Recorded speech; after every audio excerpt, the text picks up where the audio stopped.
Everybody knows that a weld, makes sparks, gets hot, makes molten metal, but why?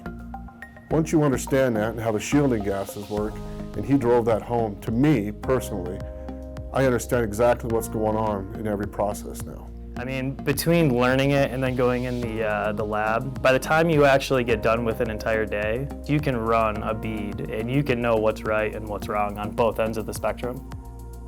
I was honestly completely way and above blown away by how much knowledge you get and how much practice you get welding, and kind of just where I'm at now compared to where I was when I got here.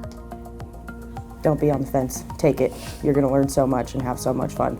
It's incredible, the skills and the amount of information that you learn and the knowledge that you gain. And the skill is definitely worth it. Especially being a girl going into a man's field, it's fantastic.